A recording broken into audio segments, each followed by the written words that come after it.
Hello, everyone, and welcome to One Control Port Podcast, episode 335. I'm Benjamin Yoder here today to talk to you about video games. We're going to talk about some niche news story, do some personal update stuff.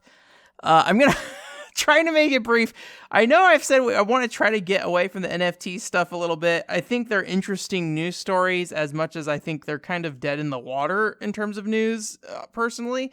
But Square Enix did some stuff recently that I think is worth talking about a little bit, if only to highlight, how slowly they are moving with their own initiatives in that part. And then at the end of the show, we're going to talk about Boku no Natsuyasumi 2. I know I said last week I probably wouldn't try to talk about that on the show, but after really racking my brain about what to say about Boku no Natsuyasumi 2, I had a really hard time figuring out what I want to say about that game, if anything. So I will do the thing this podcast is for, which is rambling my thoughts and hoping it turns into something. So we'll be talking about that at the end of the show. I want to put it at the end because I think it's a game that if you are a particular type of person who would enjoy that video game, my personal opinion, probably just play it. My opinion, just play it. Don't get all caught up in the weirdness of how I feel about that game, because how I feel about that game is going to require a lot of explanation. So anyways, a couple of small personal updates here real quick. I finished Arc Rise Fantasia. I was not really planning on doing that. As soon as I did, after I wrapped up Tokiden, I was like, I do want to get back to Arc Rise Fantasia. But I was looking at the number of hours it would take, and it just so happened to be that Saturday it worked out where I could spend a lot of time playing it early on. We did our Discord movie night, and when I was getting to needing to sit down for Discord movie night, it was like, oh, actually, I really need to grind right now. So I just grinded through that, and then I basically just powered through the rest of that game after our movie night and wrapped it up. I wasn't really expecting that to happen, so I'm very pleased to say Arc Rise Fantasia wrapped up and done. I'll talk about it on the podcast next week. That's going to require a pretty big chunk of a segment on its own. So I think it'd be better to, not next week, 2 weeks from now, sorry. That's going to require a pretty big chunk of a segment on its own. So I want to give it the time to breathe, right? It just as a heads up, by the way, I do still want to post up the podcast highlight review stuff or whatever I call it, on the OCP Plus channel. It's just I haven't had the time to sit down and edit those. They just take longer than you'd expect to do, but they are shorter than other videos usually. And this year I've been mostly, when I do sit down to work on stuff, I've been focusing on things that I find more important, and usually like working on like an actual scripted video is what I find more important. But I think there is value in me getting those out there at some point. And since I've built up a backlog, I don't know if I should like bundle them together or, I don't know, release them in certain categories all at once. Like, oh, here's like 5 Wii game reviews over the course of however many weeks, right? Something like that. So I don't know. I'm still on the fence about what I will do with those, but assuming I get my way in terms of my time and where I spend it, I would like to eventually put stuff together for a bunch of games, not just Arc Rise Fantasia, but eventually I think that will show up in its own little Arc Rise Fantasia review on the YouTube channel. So all done with that, and it's a good game. I really recommend it. I think it is worthy of a video game alongside Xenoblade Chronicles and Last Story on the system. Maybe not as ambitious when it comes to the technical prowess of the game. It's like a misplaced PSP game is what it feels like. But there's a really awesome battle system in that game, and there's some really, really distinct and unique kind of character dynamics that I really do not expect to see in a Japanese RPG. I think it's a little hard to see that though up front because a lot of that game looks like a very traditional JRPG on its surface level. So yeah. But so I was happy to get that done. And then the big project this week was cleaning my house, and I won't bore you with the details of all the different things I did. It was more than just video game cleaning. It's just I do this thing where I kind of scrape off a layer of cruft every year where it's like, I just built a bunch of stuff. Let's just get some of the stuff out the door. And most of the time Video game stuff is exempt from that, and I think the only thing I have really set aside to be tossed is my old Dazzle capture card from a long time ago. So I don't think I'll be needing that. It was tempting to keep holding on to it because it's like, oh, well, what if I want to? And it's like, don't, just let it go, Ben. So that is going. But the bigger thing is that if you don't know, when I finish games right now, I store my games under my bed. It's like an IKEA bed. It has like 4 dresser drawers down there. And when I beat a game, I'll go put it down there. The exception was Xbox stuff, PlayStation 4, Switch, and a few other like more, I guess, on the sideline platforms. And it was mostly because I just didn't have enough space in the 2 drawers I dedicated to be for video games. But those drawers were starting to fill up, and my shelves out here were also starting to fill up quite a bit. So I was able to free up one of the other drawers under my IKEA bed, and it gave me a whole nother drawer to work with, which which was able to solve my problem significantly so. And like initially, the putting games under my bed was like, and like, you know, when I say under my bed, you know, again, in drawers and stuff. So it's not just like, you know, a bunch of games stacked up below the bed. But when I initially did that, it was kind of like a weird compromise, but I really like it because it gets games out of sight, like the games that I've already beaten out of sight, but it leaves them accessible, right? They're not in a storage locker. They're not in a plastic case somewhere I have to dig through like 5 layers of games.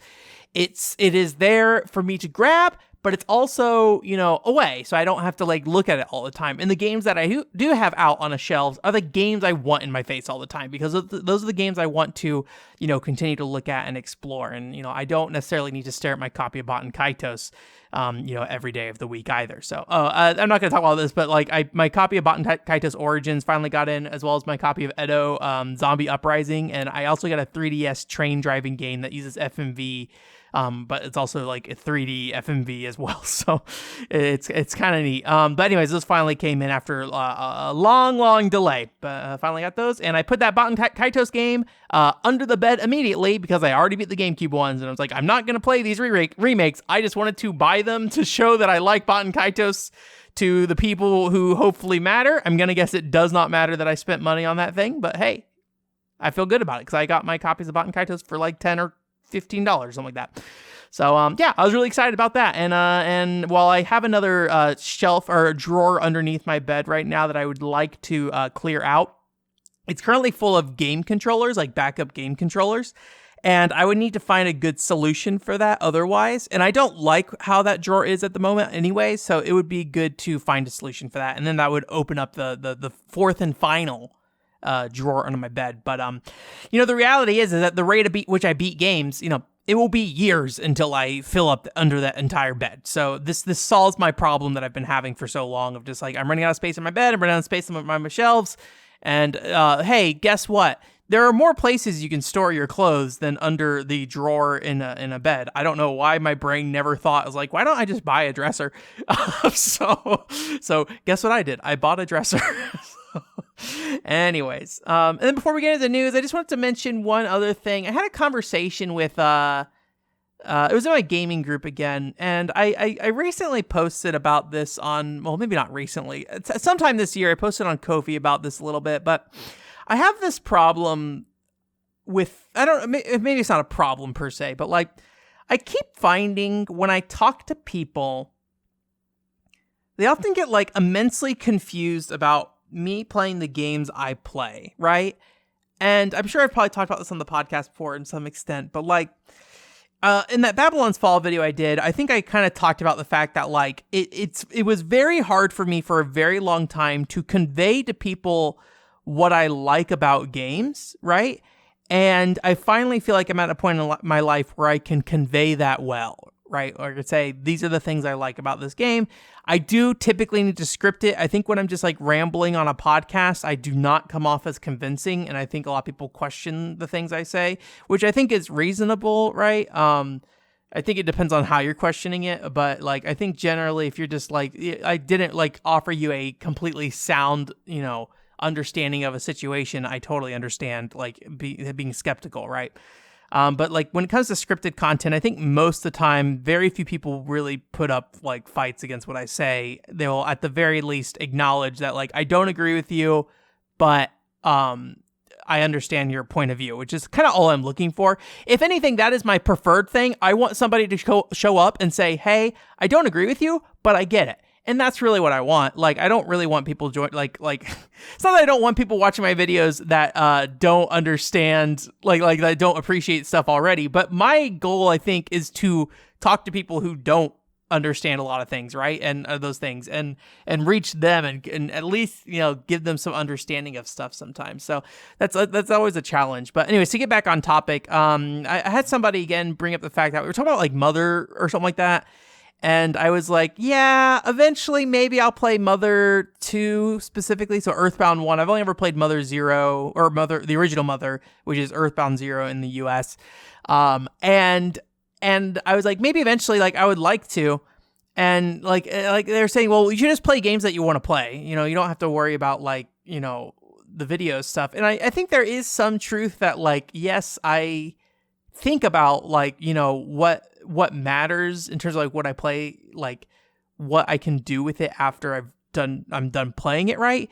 But I think a lot of times like it's just a really complicated conversation about like why I play games, and I don't know why. It seems like I can't explain to people, you know, the balance of basically what is usually just like, hey, the reason I play certain games is that it's some combination of enjoyment of the game, right?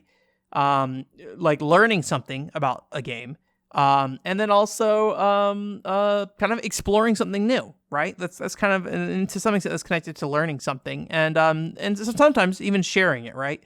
And sometimes like those things, you know, take different balances and priorities, and you know, at no point do I think I would play a game that I just straight up didn't want to play. I will say though, like if I were given infinite time, I would love to play every video game ever made. Like I would love to play Call of Duty every year. I have not played one since the original Modern Warfare 2, right? So like it's been something that I have not followed up on. But you know, it is something I would love to play every year, but I just don't need to, right? Like I have so little time to focus on games that I don't need to experience that experience every year, right? And so like, yeah, there's the factor of I want to enjoy a game. I want to learn something about a game.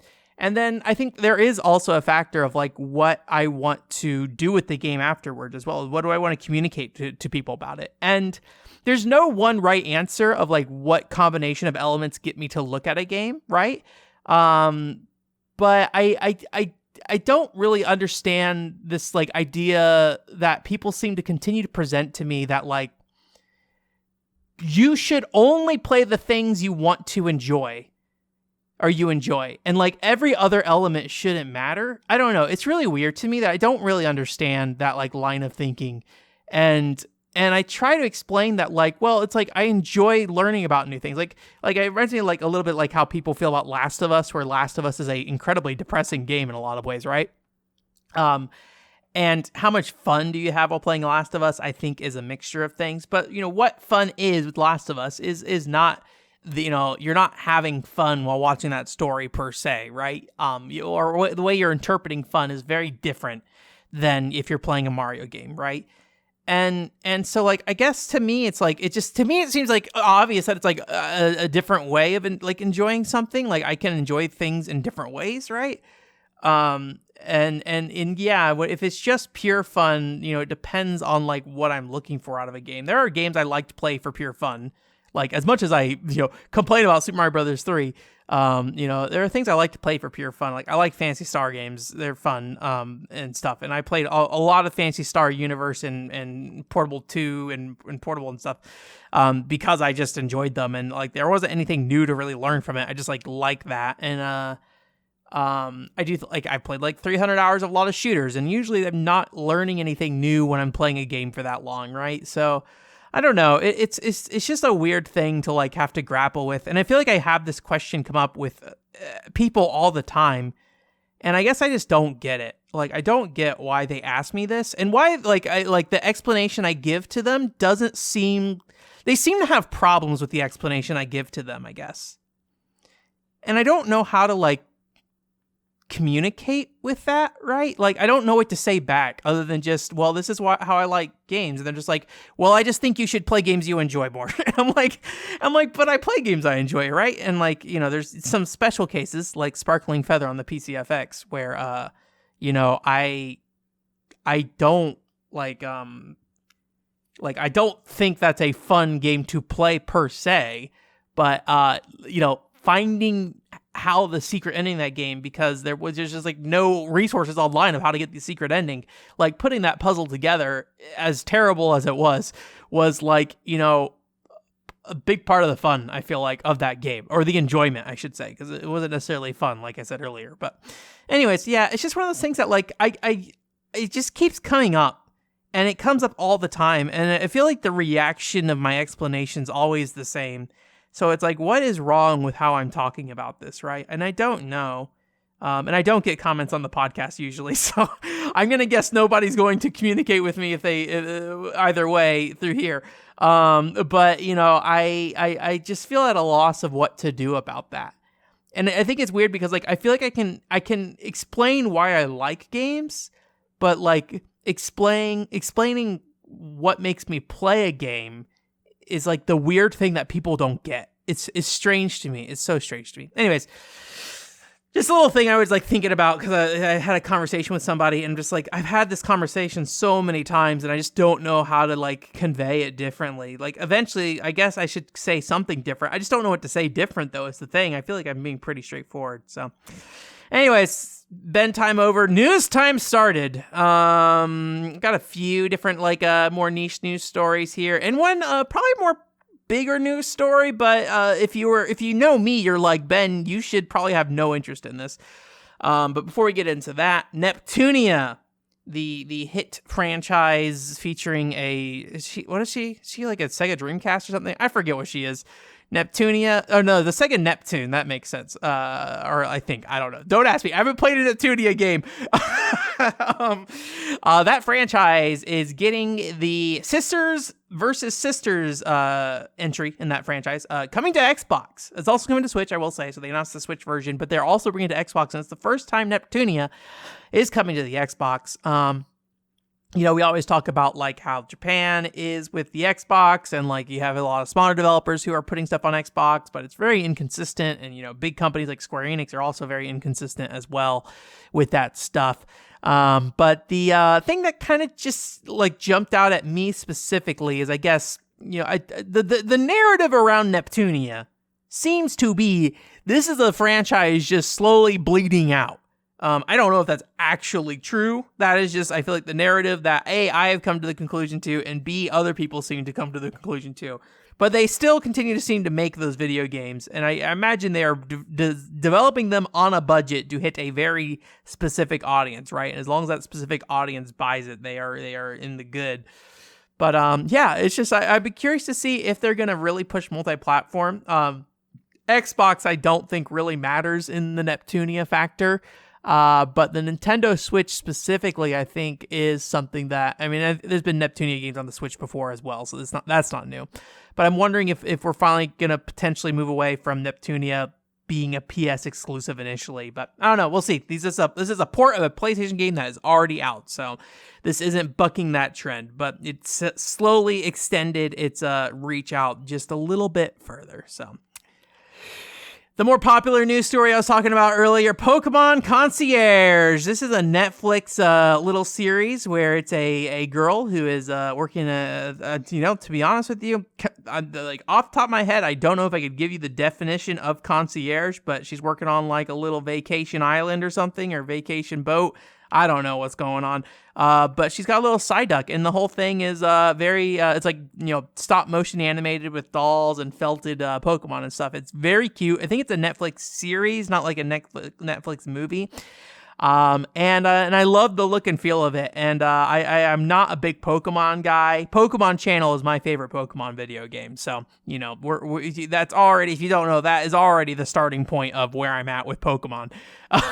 So Pokemon Concierge, a little bit closer to like what I want out of Pokemon, honestly, in a lot of ways, which is interesting relationships with your Pokemon, I think, to some extent. But but and exploring that in a more casual, laid back way, I think.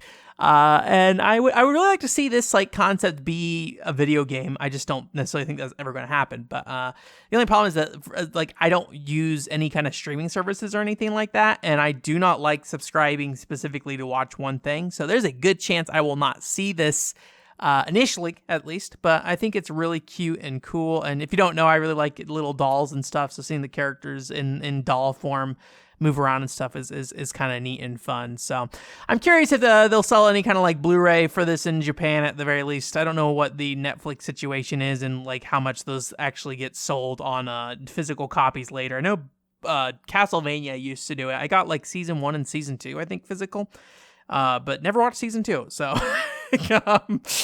but yeah, I would love to sit down and watch this someday. I'll be curious. I don't know if they've said how many episodes it is, but I think it comes out at the end of December. So the other option is to maybe just pirate it. So I did end up missing the Kabuki Final Fantasy X Kabuki stage play stream, unfortunately. So I had a rough October, if I have not mentioned that before. It was not fun. There's a reason why this podcast is now once every 2 weeks. So I am in recovery mode of that. But yeah, I ended up missing the Kabuki, Final Fantasy X Kabuki show. So I'm hoping that will be available in some kind of like physical fashion with English subs at some point. Or if somebody uploads it online and I could just go look at it there. But ideally, I would like to pick it up. But man, Japanese Blu-rays can be really expensive. At least the Buddy Mission Bond ones are pretty pricey. I've not looked into that second Blu-ray again in a long time. I have not been keeping track of it. Wouldn't be surprised if I've missed my window on the first print run for that. Although I will say, when I was at, was it Mandarake is what it's called or something like that? It's like a used anime goods shop in Japan. I found the Buddy Mission Bond drama CD featuring Luke and Aaron for significantly cheaper with all the goodies included. Well, maybe not all the goodies, but the goodies that included that mattered, which is the script. So yeah, I would love to pick that up at some point. So anyways, let's move on from that. That's not really a news story. I've just started rambling on after Pokemon Concierge. Quester. Do you guys remember Quester? We talked about Quester a few times. Quester, I believe, has been out in English on Steam for a little bit here, and it is finally coming to Switch. This is like a dungeon crawler based off like really old school computers, so it's like 1 or 2 colors and stuff like that with very basic sprites. Has a very neat aesthetic though, very like I guess like near future apocalyptic Tokyo kind of look to it maybe. And it's got like a really fun set of characters. I like police outfits and stuff. So one of the characters is like a SWAT guy with like a ice pick for a weapon or something like that. It's been a while since I'm like conjuring an image in my head. But there's also like a schoolgirl looking girl with like an anime schoolgirl with like a sword there as well. But anyways, it's pretty simple looking overall, and the publisher was trying to get into English, and I think they finally did. I did not ever fully look on the website, but I believe on Steam it is in English now. But it is coming to Switch now, and it got paired with maybe the most appropriate publisher, Kemco. So, you know, they're very bare bones RPGs. I don't want to say that. I have never played a Kemco RPG within the last 10 years, 15 years, however long they've been doing these basically RPG Maker games. They could be totally awesome and good. I just have no idea. You know, so, but it is very much looks like a game like kind of built, or their games very much look like they're built out of like, you know, a cookie cutter tool set a lot of the times, and they just kind of like push stuff through quickly. Again, have not played them. Quester, now called Metro Quester on Steam because Kemco changed the name. It looks like it does not have that aesthetic. It has its own unique aesthetic, but you know, just the kind of classic style RPG gameplay. I think for PC RPG gameplay, I think probably fits their image pretty well. So of like just a classic nostalgic kind of RPG in the modern day kind of thing. So looks really cool, and I'm glad they're bringing it over. Curious if we'll go anywhere else, but this will probably be the last time we talk about Quester, now known as Metro Quester on the Nintendo Switch. That'll probably be the last time we talk about it. It's coming out December 15th though, so check that out if you want on the Switch. I don't think I'll ever play it, unfortunately, but looks cool. Hats off to you. The Japanese developer with like a Native American logo for some reason. So yeah. And the last game we're going to talk about before we talk about Square Enix's NFT Fun Time, and then we'll get into Jillian's Corner, and then Boku no Natsuyasumi too. The last news story here is not really a news story, just a game I kind of poked my nose into. Fairy Carrots. This is a Steam game, looks very budget kind of thing. You're a little guy running around these ladies' houses or whatever. And you might say, hey, this sounds familiar. Didn't you, Ben, like the video game Gun Gun Pixies on the Nintendo Switch? And my answer is yes, I did really like Gun Gun Pixies, although you were alien girls running around, not a dude. In this case, you're a little dude running around, but it is kind of the reverse of Gun Gun Pixies, where in Gun Gun Pixies, you were shooting the giant girls to make them tired and suggestive tired, which there's a lot of great things about Gun Gun Pixies, I will say. The suggestive... If for some reason you're new here, the suggestive part of Gun Gun Pixies, not particularly the part of Gun Gun Pixies I like, but there is like some really good storytelling there, I think, with specifically family ties and what it means to be adopted and stuff like that. I think that is like a really good story in that regard.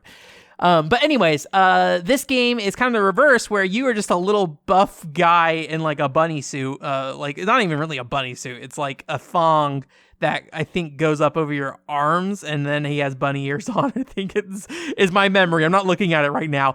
But you're running around the house, and the girl has a gun. She's chasing you around. I don't know the goal and objective of this game, but the fact that it is so like Gun Gun Pixies-esque looking makes me kind of interested. It comes out in January, so we'll see if it keeps my interest long enough, or if I will ever see it again. A lot of time with these news stories and games I look at on these news stories, I never see them again. So yeah, but looks cute, looks neat. All right, here we are on a little NFT update. If you are not familiar, we follow the Japanese game industry's adventures into NFTs, because despite the West moving on from them, the Japanese industry still seems to care about them quite a bit. And we have talked about various publishers who continue to invest money in that space, including Bandai Namco, Konami, Sega still doing their Super game, and they're still insisting it's going to have integration with NFTs and stuff like that, right? It's all there. We have, what's it called? Did we talk about Coin Musume? Coin Musume got delayed. If you don't know, Coin Musume is basically the Sega Gaga of NFT crypto games, where it's a game built around the fact that the industry crashed. So it's a lot of self-deprecating humor, it seems like, but they delayed their game from coming out or whatever. But anyways, Square Enix, if you don't remember, announced a game. I believe it's called like Symbiogenesis a while ago. And Symbiogenesis was probably their more serious NFT game. It had a kind of in some ways like a Square Enix Advanced Wars look to it in terms of just the visual style. Like a lot of these NFT games, they did not show any gameplay. And guess what? They still have not shown any gameplay. Chances are because there's not much gameplay. But you know, there's a lot of auto idle games in the like outside of the NFT space as well. So I'm not gonna give them too much trouble for that aspect of it, right? But anyway, so they have not shown much more about the game, but they are moving forward on that game. They announced this game, I think, pre-market crash. So I think this is the first time they're really talking about it again. And they basically, I think this may have already passed. I don't think anyone here cares about this, so I'm not going to bother to dig up the dates. But they went ahead and allowed people to go ahead and purchase NFTs. I think it was like $500 per character, basically. And you had to enter a lottery system, I believe, to purchase it. Again, I went through this with machine translation, so this is not a direct translation.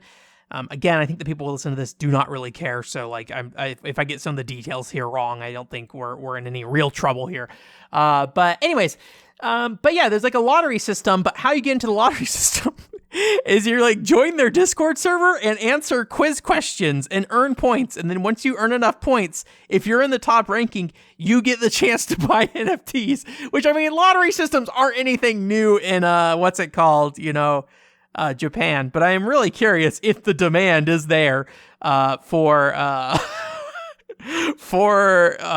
lottery system for an NFT or whatever. But anyways, so that apparently I believe has happened at this point. So people have either purchased or not. I have not looked into seeing if they have extra stuff laying around still or not.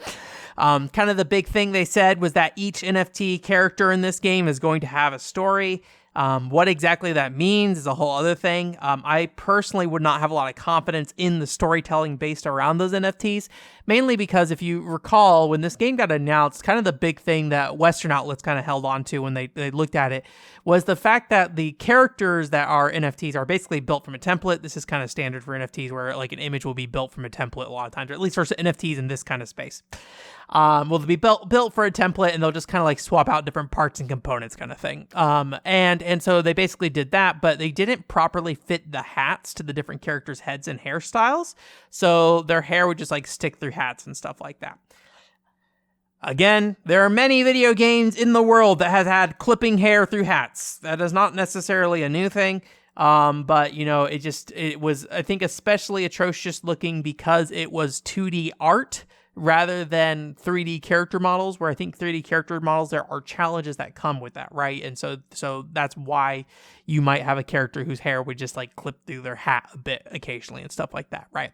So, and I think we are kind of beyond that point at this point now, as well. But anyways, the whole point I was saying is that they did not seem to put a lot of care into the art assets of each NFT character when they initially showed it, at the very least. I don't know if they've changed or improved them since. But I would guess the story would probably not be a huge improvement on that. So I wouldn't be surprised. I believe Double Jump Tokyo's developing this. I don't know 100% for sure, but off the top of my head, like Double Jump Tokyo is the company that works with like Sega, Konami, all these big companies. They seem to be kind of the bridge point between traditional publishers and a NFT cryptocurrency style gameplay space, right? And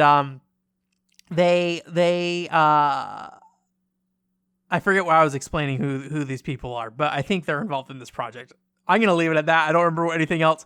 The one thing I will say is that I did check in a while ago back in on the Million Arthur NFT, which is also a Square Enix project. If you don't know, the big win case Square Enix had for NFTs was for Million Arthur. Million Arthur being a long, old-time mobile game series that developed into a multimedia franchise and then burned out within like 5 years.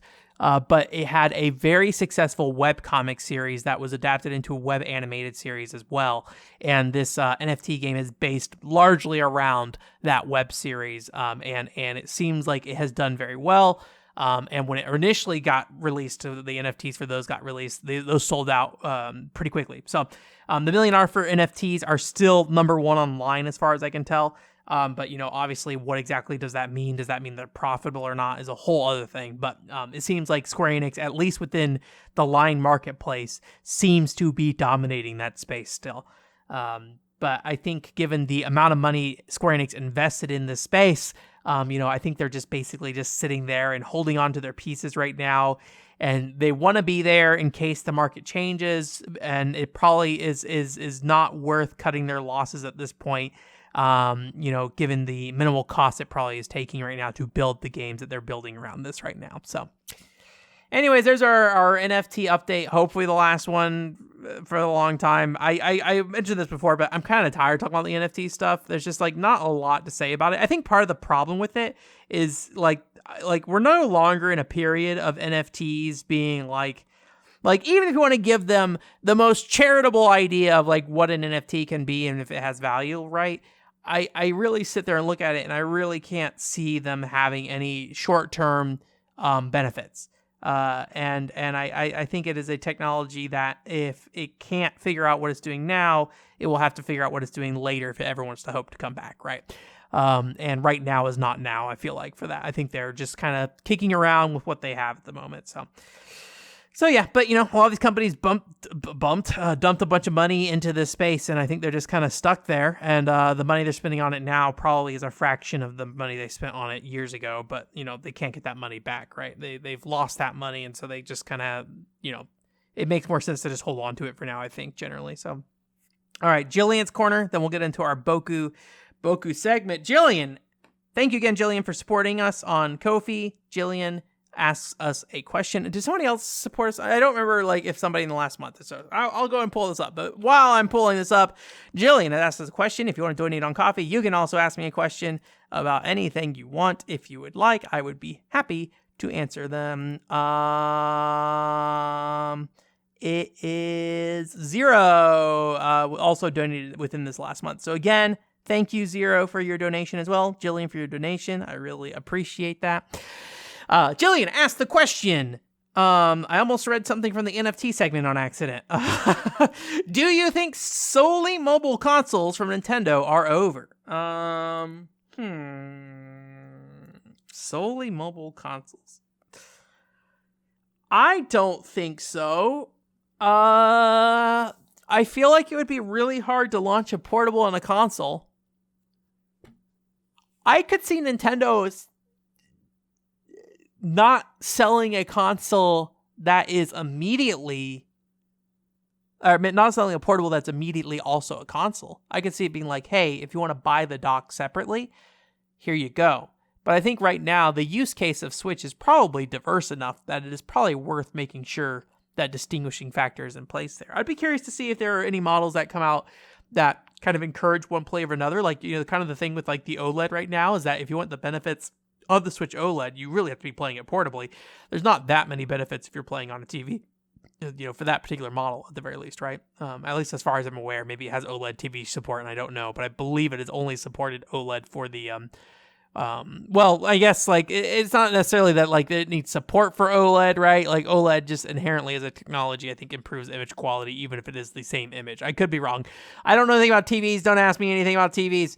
Anyways, but yeah, I could see them doing something like that. But I think in the short term, at the very least, I think we have at least one console cycle again where they are doing the both of them. I think game consoles in general really have to start asking questions of like what we're doing here. Right? How many people who are interested in the types of games that game consoles are for, how many of them are just going to be willing to go to PC?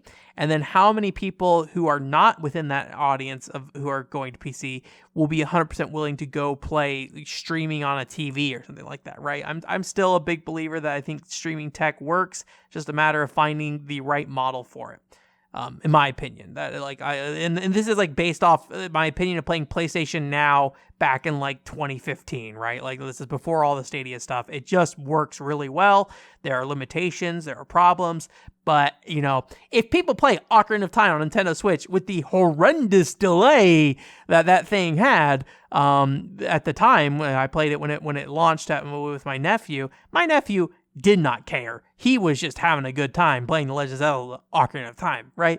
And so I think to some extent there are a group of people who do not care about latency and things like that, right? So I think you really have to see a shift in like how the market would go in order to end up in a situation where Nintendo would probably drop the console side of things. I think right now consoles have a space, but where will they be 10 years from now? Who can say, right? So if that patent is anything, the one that has like the detachable screen stuff,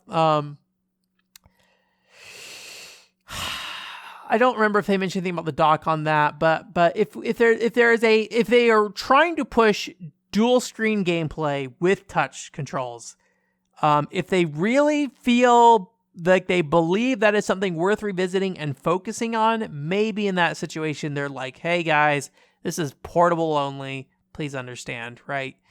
But I just don't really see that happening, honestly. And I don't think there's going to be anything. I think, like, if you look at the 3DS, I think a lot of developers at some point stopped caring about those gimmicks, right? They were gimmicks at the start, and I love those gimmicks, and I love playing games based around those gimmicks. That's not, demonizing those aspects. I love Nintendo gimmicks.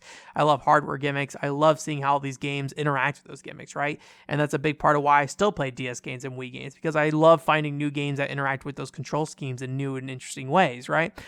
But how much does that matter for the more traditional audience, things like that? That's a whole other thing, right? So anyways, thank you again, Jillian, for your donation and support. Thank you again, Zero, for your donation and support. If you want to support me, feel free to go over to Ko-fi. You can send in a donation. I did also go ahead and post up that old Animal Crossing video that I had wrapped up a handful of months ago on the Ko-fi. It is not really it is a finished video. It was created and ready to publish. But the video says absolutely nothing, and so I ended up never publishing it. But if you do want to see that video, that is over there on the Ko-fi. It is a solid 10-minute video, something like that. So if you want to go watch that, It's like halfway between my unscripted stuff and a scripted video. So I think if you are interested in that presentation at the very least, it will at least be enjoyable in that regard. But if you ask yourself what I was trying to say by the end of that video, I'm going to take a strong guess. You don't really know what I was trying to say, because I don't think I think I was trying to push through it too fast and ended up making something that said nothing. So that is why cleaning up your script and stuff is very important, to make sure you are saying something and not nothing. So anyways, speaking of saying something and not nothing, Boku no Natsuyasumi 2. Like I said before, I think I'm a big believer if you are interested in this game and you want to enjoy this game kind of to its fullest, you should probably just stop listening to this podcast now and go play this game as soon as you can, right? I just think the way the game is presented to the player and the type of person who's going to enjoy this, I think will better appreciate it having less knowledge than more going in. That's my personal feelings, so I'm just going to say that up front. And that's a big part of the reason why I really didn't have, I feel like I didn't really have a lot to write about or make a video about or anything like that, right? It was just like, I kind of feel like in everything I'm doing and writing about here, I'm doing you a disservice in recommending this, like talking about this game, and if you plan to play it. So in saying that, and not trying to recommend a video game to you, I'm going to talk about my feelings on Boku no Natsuyasumi 2, because I do think it is something I do want to talk about still. I will say, unlike my other things where I talk about games, I usually have a set of notes here. In this case, I have no set of notes because I couldn't really figure out a way to organize any thoughts on this game. It's very weird. So if you don't know, Boku no Natsuyasumi 2 is a summer vacation game where you're a little kid, you go onto a little island, and you are exploring that island with your aunt and stuff. Your mom's having a baby and sending you away while she has the baby, basically. So you end up on this island with your aunt, uncle, and cousins and stuff, and you're just kind of there. You're just there to be there, and it's kind of up to you what you want to do. You can kind of go fish if you want to fish. You want to go, pick up some beetles off the ground and make them fight the other kids' beetles. You can do that, right? You can catch bugs, collect bottle caps. There's a lot of silly little things here and there spread throughout the game.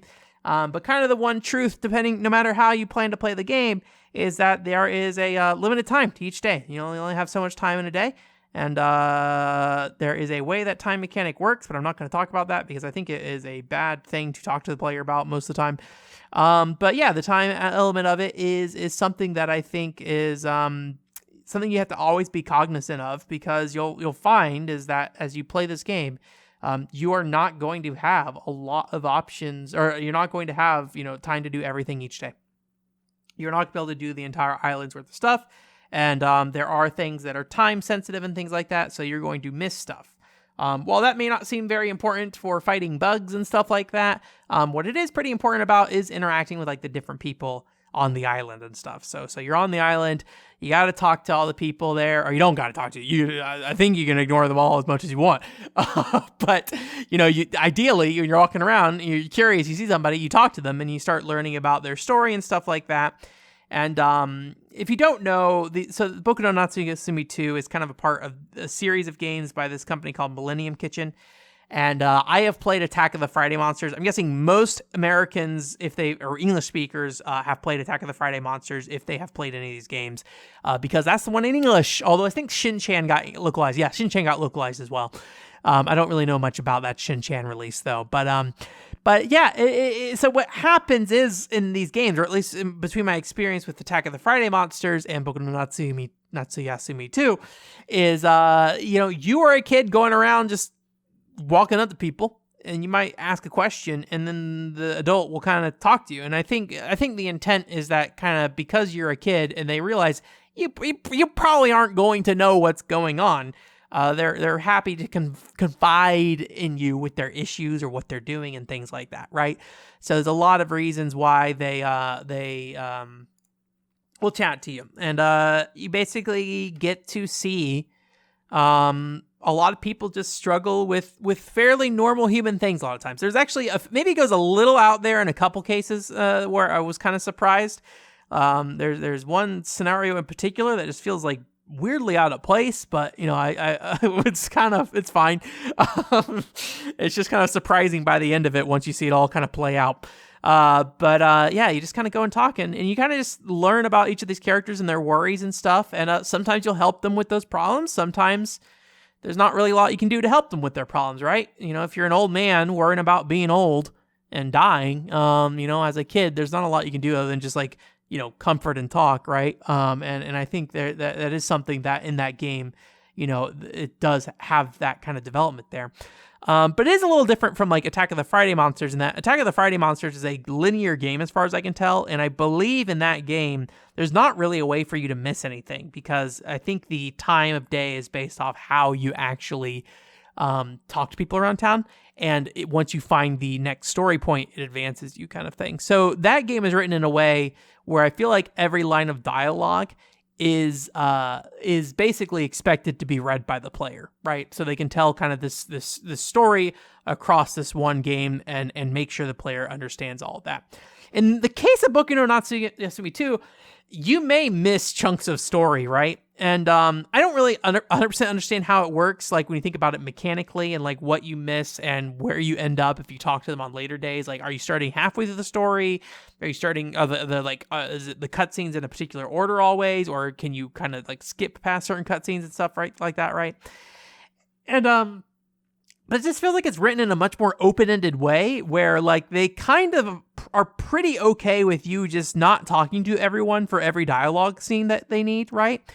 And that you'll still get that character's story even if you don't get all of it, right? They seem to write it in a way that is like, you're going to get the gist of this character even if you aren't getting every little story bit from them, right? And I think that is like the big difference between, Boku and like an Attack of the Friday Monsters kind of thing. Just structurally, that is what felt very different to me, so...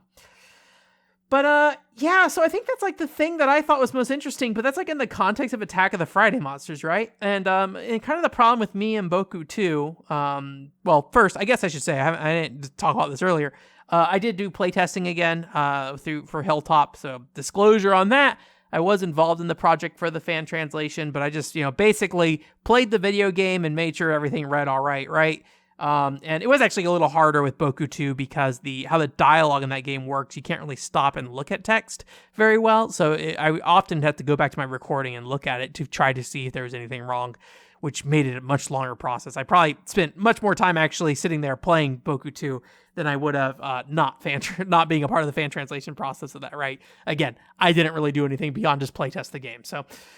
but yeah, it is a little bit of a more intense experience because of that, because I was having to like go and like catch as many bugs as possible because I want to see all the bug text and make sure it appears perfectly fine. I want to catch as many fish as possible. I want to do as much text as I can.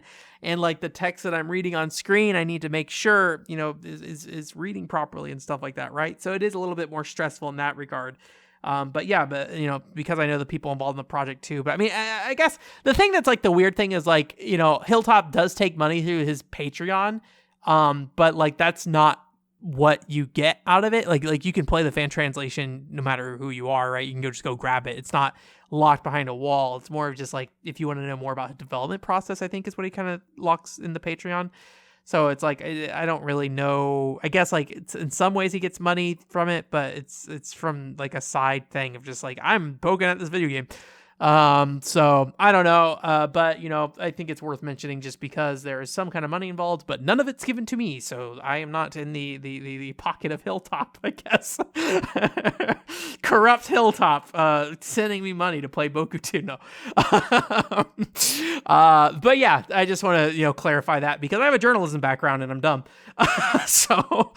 Anyways, but yeah. And so, me playing this game, it was just kind of like a different experience, than I think some other people, but I think it's also a different experience because I played, Attack of the Friday Monsters already. And the story I resonate with most out of those games between Boku 2 and Attack of the Friday Monsters is the dad in Attack of Friday Monsters. Like his whole thing.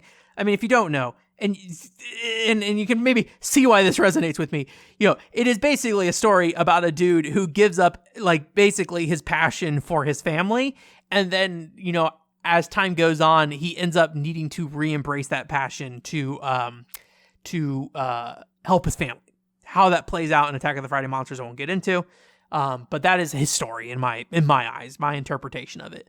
And there are other characters in that game, but they're not nearly as fleshed out as the dad. And that's just like a story that really connected with me, right? And I feel like in Boku 2, each of these characters have those stories, and each of those characters are something you can connect with, right? And for me, I definitely connect with those character stories, like from an enjoyment perspective and looking at them. But none of them like specifically spoke to me in the way that story I think did in Attack of the Friday Monsters. So in playing it here, it's a little bit more of just like, oh yeah, it's more of this, which again, still very good. But I just, if you listen to this podcast, you know how I am. We talked about Call of Duty earlier. I would love to play every Boku game. I would love to play every Shin-Chan game. I only have so much time in my life, right? And so, like, at some point when I feel like I'm, like, often, like, I don't come away as impressed by things that I've already experienced in a lot of ways, right? And it's part of why I think I always push to find new things. So in finishing Boku 2, I feel like I kind of was just like, okay. Like, yes, that was a good game, and I think I can see that experience there for somebody, and I think someone should experience that experience if they are the right type of person, right? Like, my other friend, I was showing him Boku 2, and he was like, that looks like a miserable video game, and I'm like, I understand why you think it'd be a miserable video game, but it's just the kind of person he is, I think, when it comes to that kind of content, right? Versus, I think, someone else, and the people who are going to be touched by that game, right? And I think Attack of the Friday Monsters was the game that touched me from that. But Boku 2 wasn't the one that touched me in that regard. But I also think Boku 2 is a game that was inherently at a disadvantage simply because I played Attack of the Friday Monsters first. So I kind of knew what I was getting into, with the big change being kind of the,